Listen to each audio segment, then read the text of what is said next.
안녕하세요. 오늘 저희 손에는 AI 타임스 기사 여러 편이 들려 있습니다. 인공지능 AI가 생각보다 정말 다양한 곳에 쓰이고 있더라고요. 네, 맞습니다. 반려동물 돌봄부터 시작해서 의료, 스포츠 판정, 호텔 서비스까지. 네. 정말 예상치 못한 곳까지 파고들고 있는데요. 그래서 오늘 그 생생한 사례들을 좀 깊이 파헤쳐 보려고 합니다. 네, 좋습니다. 단순히 이런 기술이 있구나 여기서 그치는 게 아니고요. 이 다양한 사례들이 이렇게 묶여서 보여주는 어떤 AI 기술의 큰 흐름, 또 그 의미는 뭘까? 이걸 짚어보는 게 오늘 저희 목표입니다. 네. 그래서 이 기술들이 결국 청취자 여러분의 삶, 그리고 우리 사회에 구체적으로 어떤 변화를 가져올 수 있을지 그 통찰을 함께 나눠보는 거죠. 좋습니다. 아주 흥미로운데요. 그럼 바로 한번 시작해 볼까요? 먼저 AI가 말 못하는 존재들의 상태나 의도를 파악하려는 시도, 여기서부터 좀 볼까요? 네네. 일본의 켈로그라는 고양이 목걸이가 있던데 이거 정말 신기하더라고요. 네. 켈로그. 저도 봤습니다. 그게 4만 6천 마리 고양이. 데이터가 100억 개래요. 100억 개요? 와, 네, 그걸 학습해서 이제 행동 패턴 변화 같은 걸로 스트레스를 감지한다는 건데요. 근데 여기서 핵심은 단순히 스트레스 높음 이렇게 데이터만 보여주는 게 아니라는 거죠. 그 이상이군요. 그렇죠. 그 원인은 뭘까? 추적도 하고 나아가서는 이제 수의사 진단에도 도움을 줄 수 있다는 데 있습니다. 어떻게 보면 비언어적인 소통, 이 영역에 AI가 도전하는 셈이죠. 인간의 소통을 돕는 연구도 상당히 주목할 만합니다. 미국 UC 데이비스 연구진 얘기인데요. 마비 환자가 뇌 신호만으로요, 실시간 음성 대화를 가능하게 하는 그 BCI라고 하죠. 뇌 컴퓨터 인터페이스, 그 임플란트 기술을 개발했습니다. 와, 뇌의 신호로 목소리를 만들어낸다고요? 네, 이게 그럼 예전에 있던 텍스트 변환이랑은 좀 차원이 다른 느낌인데요? 확 다르죠. 음의 높낮이라든지 아니면 같은 감탄사 있잖아요. 네네. 그런 것까지 표현하고 심지어 짧은 멜로디를 부르기도 했다고 하니까요. 처리 속도도 엄청 빨라서 10ms 이내니까 거의 실시간 발화에 가깝습니다. 와, 정말 대단하네요.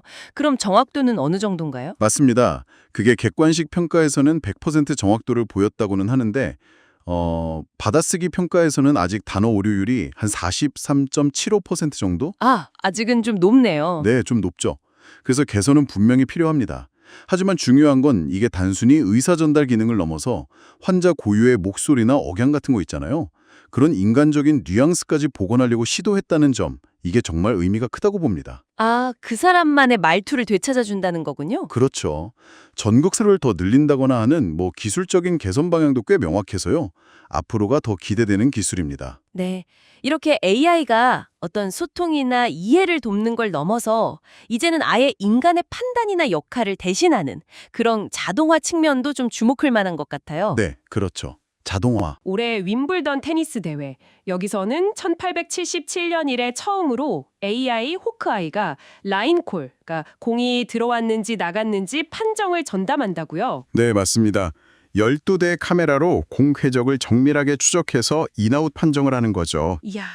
호칼 측에서는 판정 속도가 빨라진다, 그래서 경기 흐름이 끊기지 않는다, 관중 몰입도도 높아진다, 이런 걸 장점으로 내세우고 있습니다. 네. 그리고 사실 팬데믹 이후에 심판 인력 난도 좀 있었고 또 심판들을 향한 온라인 괴롭힘 문제 같은 것도 있었잖아요. 맞아요. 그런 문제도 있었죠. 네. 그런 문제 해결에도 이게 기여할 수 있다고 보고요. 사실 호주 오픈이나 US 오픈 같은 다른 메이저 대회에서는 이미 쓰이고 있었죠. 이미 쓰고 있었군요. 네. IBM 같은 경우도 매추챗이라고 해서 AI 기반으로 실시간 질의응답 서비스 같은 걸 제공하고요.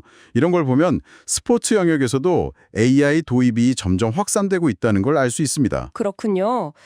물론 효율성은 높아지겠지만 글쎄요, 오랜 테니스 팬들 중에는 그 인간 심판의 어떤 미묘한 판단이라던가 경기 중에 그런 상호작용 같은 게 사라지는 걸 좀 아쉬워하는 목소리도 있지 않을까요? 그럴 수 있죠. 네, 충분히 그럴 수 있습니다. 근데 이런 변화는 비단 스포츠뿐 아니라 우리 일상 서비스로도 이어지고 있더라고요. 토마토 시스템이랑 캐치 필라테스가 선보인 서비스가 있던데 AI가 체형을 분석해서 맞춤형 필라테스 운동을 짜준다고요. 네, 그것도 흥미롭죠. 사용자의 체형을 AI가 분석해서 최적의 운동 프로그램을 제공하고 심지어 강사 피드백까지 연계한다고 하니까요. 개인 맞춤형 서비스의 어떤 새로운 방향을 보여주는 것 같고요. 네. 어쩌면 필라테스 센터의 비는 시간, 그 유휴 공간을 활용한 새로운 사업 모델이 될 수도 있겠다 싶더라고요. 아, 그럴 수도 있겠네요. 네. 또 다른 예로는 한컴 위드랑 티오더스테이가 지금 개발 중인 호텔 스마트 패스 서비스가 있습니다. 스마트 패스요? 네. 얼굴 인식만으로 호텔 체크인부터 체크아웃, 룸 서비스 이용까지 다 가능하게 하는 겁니다. 와, 그럼 정말 프런트에 갈 필요 없이 그냥 얼굴만 보여주면 다 되는 거네요. 그렇죠. 대면 절차 없이요. 호텔 운영의 효율성도 높이고 동시에 고객 편의성, 경험도 개선하려는 그런 시도라고 볼 수 있습니다. 네, 정말 편리해지는 세상이 오고 있는 것 같긴 한데, 하지만 이런 편리함과 가능성의 이면에는 좀 어두운 그림자도 분명히 존재하잖아요. 네, 맞습니다. 그 점을 꼭 짚어야죠. 특히 그 실제 영상처럼 보이게 만든 가짜 영상, 딥페이크, 이 기술을 악용한 사례들이 요즘 정말 심각해 보이던데요. 예를 들어서 유튜브에서 그 유명 래퍼 디디 아시죠? 네네. 그 사람 스캔들을 악용해서 만든 소위 디디슬롭이라는 딥페이크 영상이 막 퍼지고 있다는 기사가 있었어요. 아, 네. 그거 정말 상당히 우려스러운 상황입니다. 특정 인물을 그것도 아주 악의적으로 허위 모함하는 그런 딥페이크 영상들이요. 단 1년 만에 26개 채널에서 거의 900개 가까이 만들어졌다고 해요. 900개요? 세상에. 네. 조회수는 뭐 7천만에 육박하고요.